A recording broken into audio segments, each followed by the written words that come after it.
La Bible avec Laurie, épisode 26, butin et partage. 9. Butin et partage, les nombres. Guerre sainte contre Madian. 31. Yahvé parla à Moïse et dit, accomplis la vengeance des Israélites sur les Madianites. Ensuite tu seras réuni au tien. Moïse parla ainsi au peuple.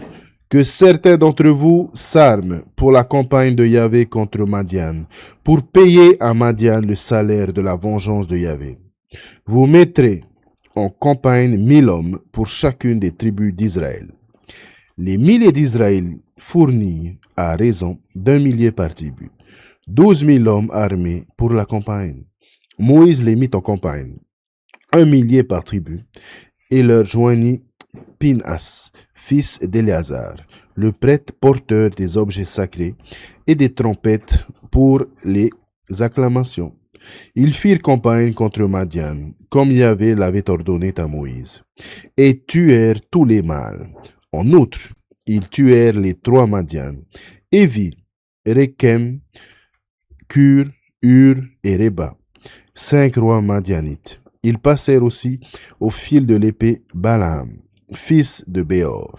Les Israélites emmenèrent captives les femmes des Madianites avec leurs petits-enfants. Ils rasièrent tout leur bétail, tout leur troupeau et tout leur bien. Ils mirent le feu aux villes qu'ils habitaient ainsi qu'à tout leur campement. Puis, prenant tout leur butin, tout ce qu'ils avaient capturé, bêtes et gens, ils emmenèrent captifs prises et butin à Moïse, à Éléazar le prêtre et à toute la communauté des Israélites jusqu'au camp, aux steppes de Moab, qui se trouve près du Jourdain, vers Jéricho. Massacre des femmes et purification du butin. Moïse, Éléazar le prêtre et tous les princes de la communauté sortirent du camp à leur rencontre. Moïse s'emporta contre les commandements des forces chefs de milliers et chefs de centaines qui revenaient de cette expédition guerrière. Il leur dit, « Pourquoi avez-vous laissé la vie à toutes les femmes? Ce sont elles qui, sur le conseil de Balaam, ont été pour les Israélites une cause d'infidélité à Yahvé. Dans l'affaire de Péor, d'où le fléau qui a servi sur la communauté de Yahvé. Tuez donc tous les enfants mâles. Tuez aussi les femmes qui ont connu un homme en partageant sa couche. Ne laissez la vie qu'aux petites filles qui n'ont pas chargé la couche d'un homme, et qu'elles soient à vous. Quant à vous, campez durant 7 jours hors du camp. Vous tous qui avez tué quelqu'un ou touché un cadavre, purifiez-vous, et vos prisonniers le 3e et le 7e jour. Purifiez aussi les vêtements, tous les objets en peau, tous les tissus en poil de chèvre, tous les objets en bois. Éléazar, le prêtre, dit aux combattants qui revenaient de cette campagne, « Voici un article de la loi que Yahvé a prescrite à Moïse. Toutefois, l'or, l'argent, le bronze, le fer, l'étain, le plomb, tout ce qui peut aller au feu, vous le ferez passer par le feu. Et cela sera pur. Mais c'est par les eaux lustrales que cela sera purifié. Et tout ce qui ne peut aller au feu, vous le ferez passer par l'eau.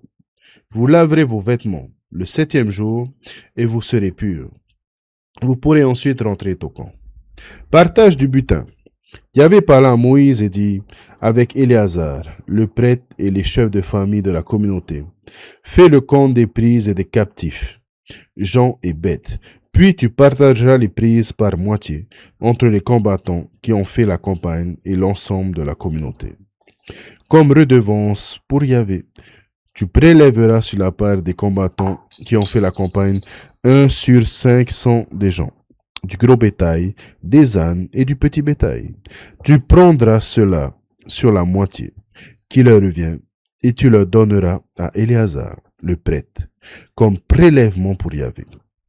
Sur la moitié qui revient aux Israélites, tu prendras 1 sur 50 des gens, du gros bétail, des ânes et du petit bétail, de toutes les bêtes, et tu donneras aux Lévites qui assument la charge de la demeure de Yahvé. Moïse et Éléazar, le prêtre, firent comme Yahvé l'avait commandé à Moïse. Or, les prises, le reste du butin que la troupe partie en campagne avait rasé, se montait à 675 000 têtes de petit bétail, 72 000 têtes de gros bétail, 61 000 ânes, et en fait de gens, de femmes, n'ayant pas partagé la couche d'un homme, 32 000 personnes en tout.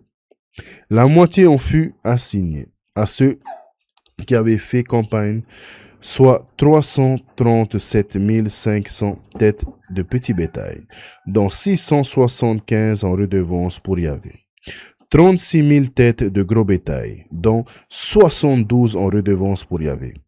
30 500 ânes, dont 61 redevances pour Yahvé. Et 16 000 personnes, dont 32 en redevance pour Yahvé. Moïse donna à Éléazar, le prêtre, la redevance prélevée pour Yahvé, comme Yahvé l'avait ordonné à Moïse.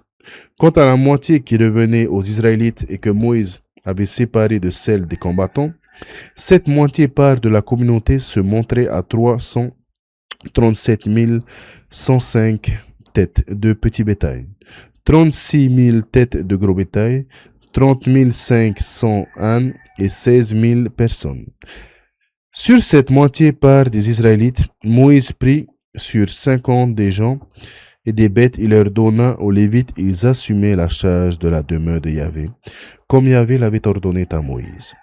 Les offrandes, les commandements des milliers qui avaient fait la campagne, chefs de milliers et chefs de centaines, vinrent trouver Moïse et lui dirent, tes serviteurs ont fait le compte des combattants dont ils disposent. Il n'en manque aucun.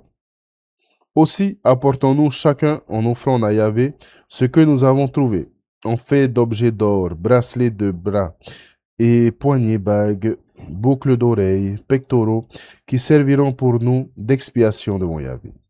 Moïse et Éléazar, le prêtre, reçurent de cet or tous ces bijoux. Ce prélèvement d'or qu'ils firent pour Yahvé donna un total de 16 750 cycles fournis par les chefs de milliers et chefs de centaines. Les combattants firent chacun leur butin, mais Moïse et Éléazar le prêtre reçurent l'or des chefs de milliers et de centaines et l'apportèrent à la tente du rendez-vous pour faire mémoire des Israélites devant Yahvé. Partage de la Transjordanie. 32. Les fils de Ruben et les fils de Gad avaient de grands troupeaux, très importants. Or, ils virent que le pays de Yazar et le pays de Galad étaient une région propice à l'élevage.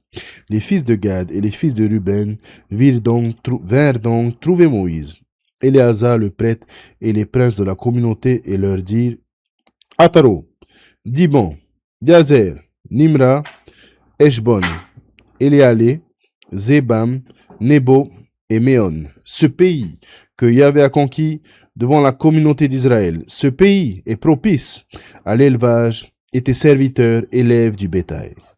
Ils dirent, si nous avons trouvé grâce à tes yeux, que ce pays soit donné en propriété à tes serviteurs. Ne nous fais pas passer le Jourdain. Moïse répondit aux fils de Gad et aux fils de Ruben, vos frères iraient au combat et vous resterez ici? Pourquoi découragez-vous les Israélites de passer dans le pays que Yahvé leur a donné? Ainsi firent vos pères quand je les envoyais de Kadès-Barné voir le pays. Ils montèrent jusqu'au val d'Eshcol. Ils veillèrent le pays. Puis ils décourageaient les Israélites de sorte qu'ils n'allèrent au pays que Yahvé leur avait ordonné. Aussi la colère de Yahvé s'enflamma-t-elle. Ce jour-là, il fit ce serment. Si jamais ces hommes qui sont sortis d'Égypte et qui ont l'âge de 20 ans au moins voient le pays que j'ai promis par serment à Abraham, à Isaac et à Jacob, car ils ne m'ont pas suivi sans défiance, sauf Caleb, fils de Yéphuné, le Kénizite, et Josué, fils de Nun, eux, certes, ont suivi Yahvé sans défaillance. La colère de Yahvé s'enflamma contre Israël. Il les fit errer 40 ans dans le désert, jusqu'à ce que disparut toute entière cette génération qui avait fait ce qui déplaît à Yahvé. Et voici que vous levez la place de vos pères comme le surgeon d'une souche de pécheurs pour attiser encore l'ardeur de la colère de Yahvé contre Israël. Si vous vous détournez de lui, il fera durer encore le séjour au désert, et vous aurez causé la perte de tout ce peuple. Ils s'approchèrent de Moïse et lui dirent, nous voudrions construire ici des parcs à moutons pour nos troupeaux et des villes pour nos petits-enfants. Mais nous-mêmes, nous prendrons les armes à la tête des Israélites jusqu'à ce que nous ayons pu les conduire au lieu qui leur est destiné. Ce sont nos petits-enfants qui resteront dans les villes, fortites à l'abri des habitants du pays. Nous ne rentrerons pas chez nous avant que chacun des Israélites n'ait pris possession de son héritage, car nous ne possédons pas d'héritage avec eux sur l'autre rive du Jourdain, ni plus loin, puisque notre héritage sera échu au-delà du Jourdain, à l'Orient. Moïse leur dit, si vous mettez ces paroles en pratique, si vous êtes prêts au combat devant Yahvé, et si tous ceux d'entre vous qui portent les armes passent le Jourdain devant Yahvé, jusqu'à ce qu'il ait chassé devant lui tous ses ennemis, alors quand le pays aura été soumis à Yahvé, vous pourrez vous en retourner. Vous serez quittes envers Yahvé et envers Israël. Et ce pays, s'il sera votre propriété devant Yahvé. Mais si vous n'agissez pas ainsi, vous pécherez contre Yahvé. Et sachez que votre péché vous trouvera. Construisez donc des villes pour vos enfants et des parcs pour votre petit bétail. Mais ce que vous avez promis, faites-le. Les fils de Gad et les fils de Ruben dirent à Moïse, tes serviteurs feront ce que mon Seigneur a prescrit.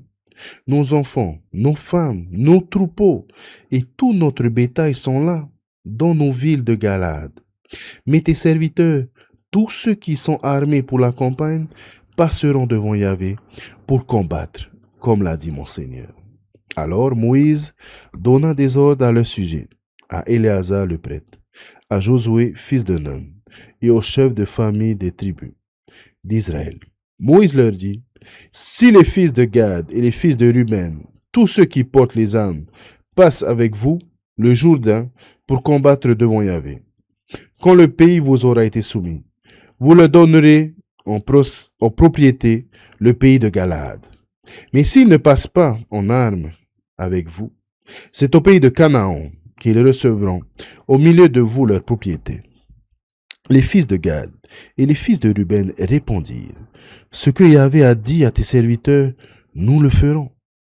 Nous nous passerons en âme devant Yahvé, en terre de Canaan. Toi, mets-nous en possession de notre héritage, au-delà du Jourdain. Moïse leur donna aux fils de Gad, aux fils de Gad, aux fils de Ruben et à la demi-tribu de Manassé, fils de Joseph, le royaume de Sion, roi des Amorites, le royaume d'Og, roi des Bashan, le pays avec les villes comprises dans son territoire, les villes frontières du pays. Les fils de Gad construirent Dibon, Ataro et Aroer, Atroth Shaphan, Yazer, Yokboa, Beth Nimra, Beth Aran, villes fortes et des parcs pour le petit bétail. Les fils de Ruben construisirent Eshbon, Eliale, Kiriathaïm, Nebo, Baal, Méon, dont les noms furent changés. Sibma, ils donnèrent des noms aux villes qu'ils avaient construites. Les fils de Makir, fils de Manassé, partirent en Galade. Ils les conquérirent et chassèrent les Amorites qui s'y trouvaient. Moïse donna Galade à Makir, fils de Manassé, qui y rétablit. Yaïr, fils de Manassé, alla s'emparer de leur douar, et les appela douar de Yaïr.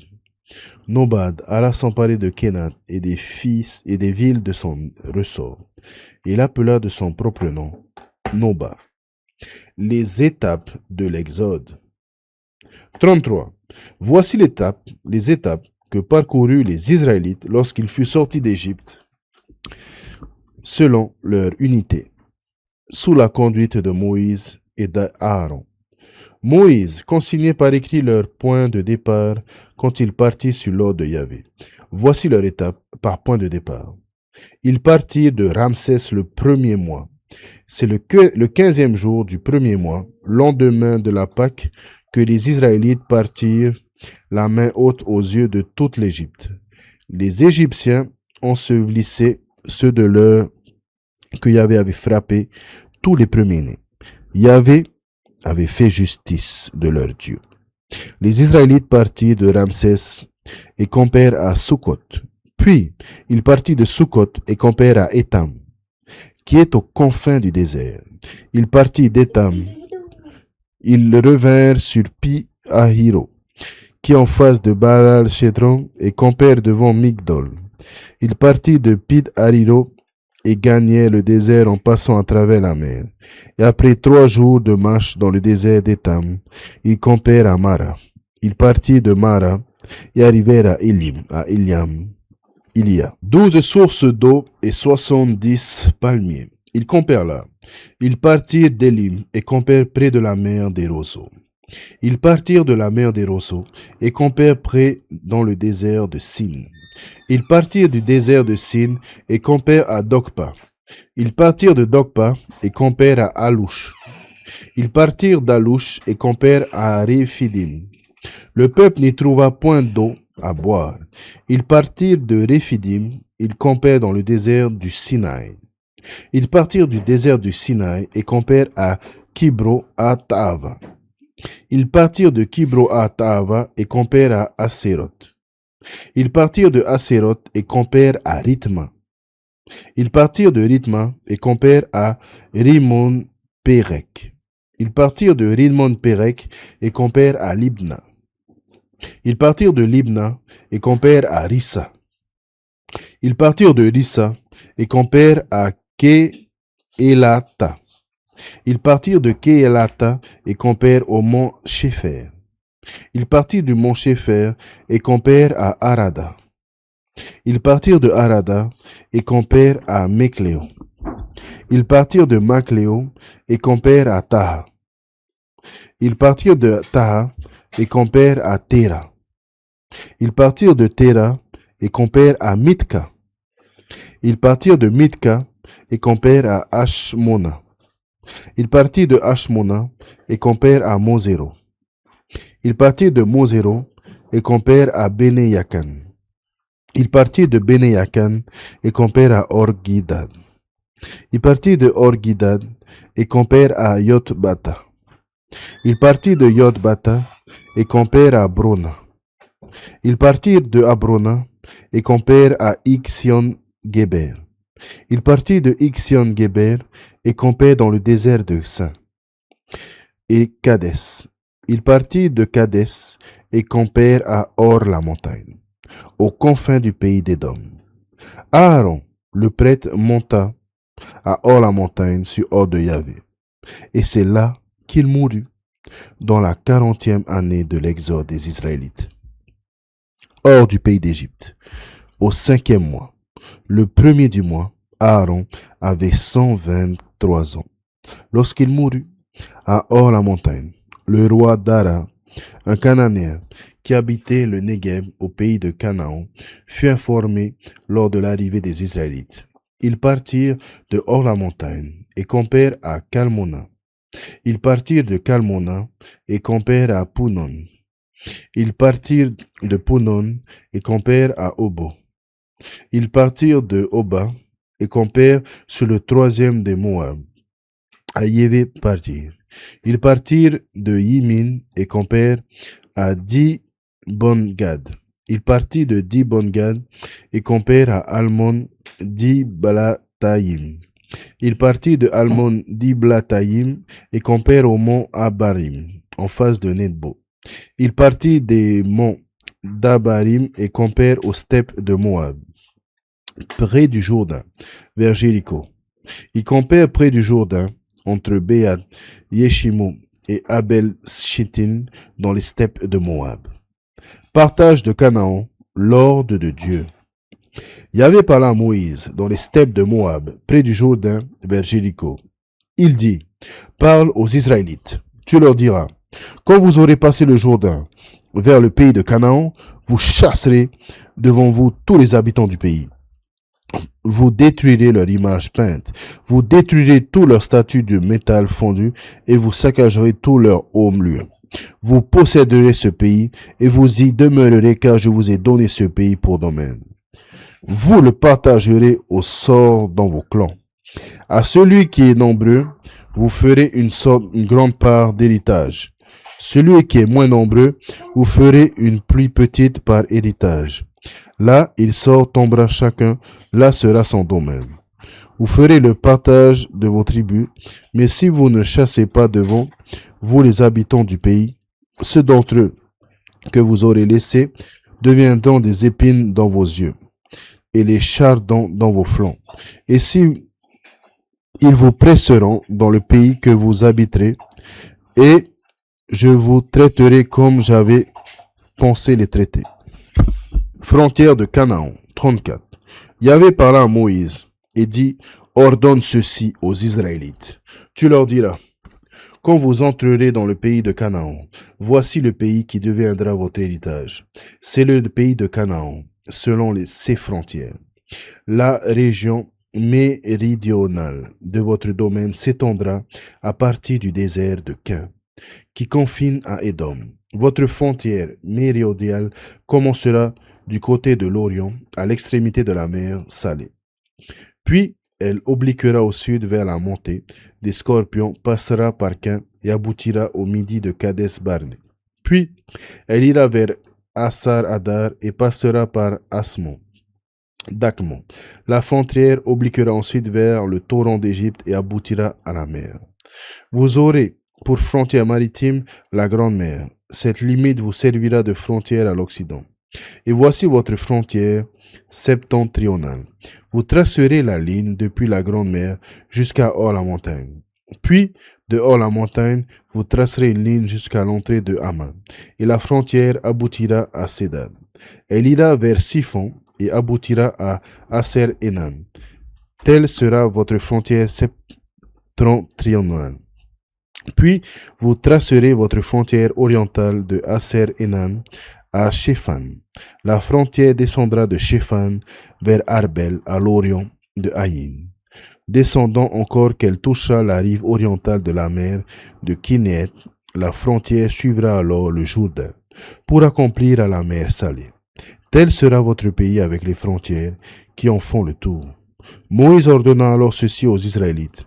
Voici le pays que vous avez partagé, par le sort que Yahvé a prescrit, de donner aux 9 tribus et à demi-tribus. Car la tribu des fils de Ruben, avec ses familles, et la tribu des fils de Gad, avec ses familles, ont déjà reçu leur héritage.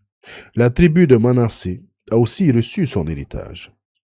Ces 2 tribus et la demi-tribu ont reçu leur héritage au-delà du Jourdain de Jéricho, à l'Orient, au Levant. Les princes préposés au partage.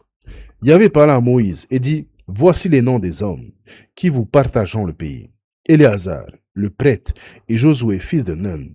Et pour chaque tribu, vous prendrez un prince pour le partage du pays. Voici le nom de ces hommes. Pour la tribu de Juda, Caleb, fils de Yéphuné. Pour la tribu des fils de Simeon, Shemuel, fils d'Amihud. Pour la tribu de Benjamin, Eliad, fils de Kishlon. Pour la tribu des fils de Dan, le prince Bouki, fils de Yogli. Pour les fils de Joseph, pour la tribu des fils de Manassé, le prince Aniel, fils d'Épod. Pour la tribu des fils d'Éphraïm, le prince Kemuel, fils de Shiftan. Pour la tribu de Zabulon, le prince Elisaphan, fils de Parnak. Pour la tribu des fils d'Issachar, le prince Paltiel, fils d'Azan. Pour la tribu des fils d'Asher, le prince Ahid, fils de Shéloni. Pour la tribu des fils de Nephtali, le prince Pédahel, fils d'Amihud. Tels sont ceux à qui Yahvé ordonna d'assigner aux Israélites leur part d'héritage en terre de Canaan. La part des Lévites, 35. Yahvé parla à Moïse dans les steppes de Moab, près du Jourdain, vers Jéricho. Il dit, ordonne aux Israélites de donner aux Lévites sur l'héritage qu'ils possèdent, des villes pour qu'ils y demeurent, et des pâturages autour des villes. Vous les donnerez aux Lévites. Les villes seront leur demeure, et les pâturages attenants seront pour leur bétail, leurs biens et toutes leurs bêtes. Les pâturages attenants aux villes que vous donnerez aux Lévites s'étendront à partir de la muraille de la ville sur 1000 coudées alentour. Vous mesurez hors de la ville 2000 coudées pour le côté oriental, 2000 coudées pour le côté méridional, 2000 coudées pour le côté occidental, 2000 coudées pour le côté septentrional. La ville étant au centre, ce seront les pâturages de ces villes. Les villes que vous donnerez aux Lévites seront les 6 villes de refuge cédant par vous, que le meurtrier puisse s'y enfuir.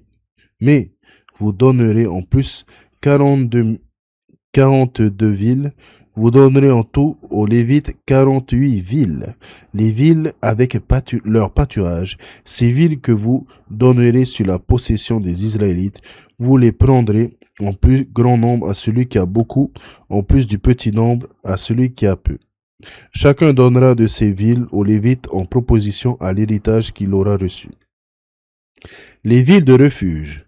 Yahvé parla à Moïse et dit, parle ainsi aux Israélites. Quand vous aurez passé le Jourdain, vous gagnerez la terre de Canaan. Vous trouverez des villes et vous ferez des villes de refuge, où puisse s'enfuir le meurtrier qui a frappé quelqu'un par inadvertance. Ces villes vous serviront de refuge contre le vengeur du sang. Et le meurtrier ne devra pas mourir avant d'avoir comparu en jugement devant la communauté. Les villes que vous donnerez seront pour vous 6 villes de refuge. Les 3 que vous donnerez au-delà du Jourdain et les 3 que vous donnerez dans le pays de Canaan seront des villes de refuge pour les Israélites, comme pour l'étranger et pour l'autre qui vivent chez vous. Ces 6 villes serviront de refuge où puisse s'enfuir quiconque a frappé quelqu'un involontairement. Mais s'il a frappé avec un objet de fer et qu'il a ainsi causé sa mort, c'est un meurtrier. Le meurtrier sera mis à mort. S'il a frappé avec une pierre propre à tuer, et s'il a tué, c'est un meurtrier. Le meurtrier sera mis à mort. Ou bien s'il a frappé avec un outil de bois propre à tuer, et s'il a tué, c'est un meurtrier. Le meurtrier sera mis à mort. C'est le vengeur du sang qui mettra à mort le meurtrier. Quand ils le rencontreront, il le mettra à mort. Si le meurtrier a bousculé la victime par haine, ou si pour l'atteindre, il lui a lancé un projectile mortel, ou si par inimité, il lui a porté des coups de poing mortels, celui qui a frappé doit mourir. C'est un meurtrier que le vengeur du sang mettra à mort quand il le rencontrera. Mais s'il a bousculé la victime fortuitement, sans inimité, ou s'il a lancé sur elle quelques projectiles sans chercher à l'atteindre, ou si, sans l'avoir, il a fait tomber sur elle une pierre propre à tuer, et ainsi causé sa mort, alors qu'il n'avait contre elle aucune haine, il ne lui voulait aucun mal, la communauté jugera selon ses règles entre celui qui a frappé et le vengeur du sang, et sauvera le meurtrier de la main du vengeur du sang. Elle le fera retourner dans la ville de refuge où il s'était enfui. Il y demeurera jusqu'à la mort du grand prêtre qui a été oint de l'huile sainte. Si le meurtrier vire à sortir du territoire de la ville de refuge, ou s'il s'est enfui, et que le vengeur de sang le rencontre hors du territoire de la ville de refuge, le vengeur de sang pourra le tuer sans crainte de représailles. Car le meurtrier doit rester dans sa ville de refuge jusqu'à la mort du grand prêtre. C'est après la mort du grand prêtre qu'il pourra retourner au pays où il a son domaine. Ce sera règle de droit pour vous et pour vos générations, partout où vous habiterez. En toute affaire d'homicide, c'est sur la déposition de témoins que le meurtrier sera mis à mort. Mais un témoin unique ne pourra porter une accusation capitale. Vous n'accepterez pas de rançon pour la vie d'un meurtrier passible de mort, car il doit mourir. Vous n'accepterez pas de rançon de quelques-uns qui s'étaient enfuis dans la ville de refuge. Vous veut revenir habiter dans son pays avant la mort du grand prêtre. Vous ne profanerez pas le pays où vous êtes. C'est le sang qui profane le pays. Et qu'il n'y a pour le pays d'autre expiation du sang versé que par le sang de celui qui l'a versé. Tu ne rendras pas impur le pays où vous habitez, et au milieu duquel j'habite, car moi, Yahvé, j'habite au milieu des Israélites. L'héritage de la femme mariée. 36. Les chefs de famille du clan des fils de Galaad, fils de Marki, fils de Manassé, l'un des clans des fils de Joseph, se présentèrent. Ils prirent la parole en présence de Moïse et des princes chefs des familles des Israélites et dirent, Yahvé a ordonné à mon Seigneur de donner le pays aux Israélites et le repartissant par le sort. Et mon Seigneur a reçu de Yahvé l'ordre de donner la part d'héritage de Sélophéad, notre frère, à ses filles. Or, si elles épousent un membre d'une autre tribu israélite, leur part sera retranchée de la part de nos pères. La part de la tribu à laquelle elles vont appartenir sera augmentée, et la part que le sort nous a donnée sera réduite. Et quand viendra le jubilé pour les Israélites, la part de ces femmes sera ajoutée à la part de la tribu à laquelle elles vont appartenir, et elle sera retranchée de la part de notre tribu. Moïse, sur ordre de Yahvé, donna cet ordre aux Israélites. Il dit, la tribu des fils de Joseph a parlé juste. Voici ce que Yahvé ordonne pour les filles de Sélophéad. Elles épouseront qui bon leur semblera, pourvu qu'elles se marient dans un clan de la tribu de leur père. La part des Israélites ne passera pas de tribu à tribu. Les Israélites resteront attachés à chacun de leur part de sa tribu. Toute fille qui possède une part dans l'une des tribus d'Israélites devra se marier dans un clan de sa tribu paternelle, de sorte que les Israélites conservent chacun de leur part de son père. Une part ne pourra être transférée d'une tribu à l'autre. Chacune des tribus des Israélites restera attachée à sa part. Les filles de Sélophéad firent comme Yahvé l'avait ordonné à Moïse. Malatirna, Agla, Milka et Noa, filles de Sélophéad, épousèrent les fils de leur oncle paternel, comme elles s'étaient mariées dans les clans des fils de Manassé. Fils de Joseph, c'est la tribu du clan de leur père qui revint à leur part. Conclusion. Tels sont les commandements et les lois que Yahvé prescrit, vit aux Israélites par l'intermédiaire de Moïse dans les sept de Moab, près du Jourdain, vers Jéricho.